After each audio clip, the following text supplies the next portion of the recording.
Hello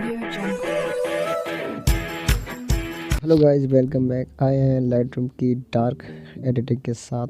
तो dark tone editing का मतलब है बिल्कुल ही ब्राउन वाली एडिटिंग होगी। तो चलिए शुरू करते हैं। अब ये इस पे एक्सपोजर का सेट कर लेते हैं ज़रा। तो एक्सपोजर को थोड़ा 30 पर लाएंगे। उसके बाद थोड़ा शैडो को माइनस में लाते हैं।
तो आप भी ऐसी वीडियो एडिटिंग करना चाहता था तो हमारे चैनल को सब्सक्राइब कर लेना। मैं ऐसी इंटरेस्टिंग वीडियो लाता रहता हूँ।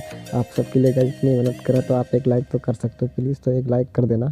तो ये देखिए थोड़ा हाईलाइट को भी थोड़ा सेट कर देते हैं कि सेट के कलर टोन के हिसाब से मैच करना है गाइस। तो इसे भी मैच कर देते हैं हम। तो ये थोड़ा टोन में लगता है। इसे थोड़ा शेडो हाईलाइट्स को चेक कर लेते हैं, बिल्कुल परफेक्ट करते हैं गाइस। जैसे कि आप लोग देख सकते हैं ऐसा ही आपको करना है। थोड़ा सा शेडोज़ को भी छीड़ लेते हैं कि अगर कुछ सा लगता है कुछ फ़ायदा है तो उसको भी थोड़ा कर लेते हैं, बैलेंस में ले आते हैं उसको भी। तो गाइस आप देख सकते हैं फोटो अलग ही लग रहा है आपका। तो गाइस ऐसी एडिटिंग के लिए तो चैनल को सब्सक्राइब नहीं करता प्लीज़ जल्दी से सब्सक्राइब कर लें। तो ये देखिए है ना, नेचुरल लग रहा है ना बिल्कुल कि अलग ही एडिटिंग हमने किया है फ़ोटो। तो ऐसी एडिटिंग करने के लिए चैनल को सब्सक्राइब करना ना भूलें। Thank you for watching. Guys मेरा नाम है दीपक और कैसी लगी आपको एडिटिंग और ऐसी ऑसम एडिटिंग देखने के लिए मेरे चैनल को सब्सक्राइब करना। और मेरे इंस्टाग्राम है मोडी 786, जिससे को आप मुझे फॉलो कर सकते हैं इंस्टाग्राम पर भी। तो आई होप आपको वीडियो अच्छी लगी होगी और thank you for watching and bye.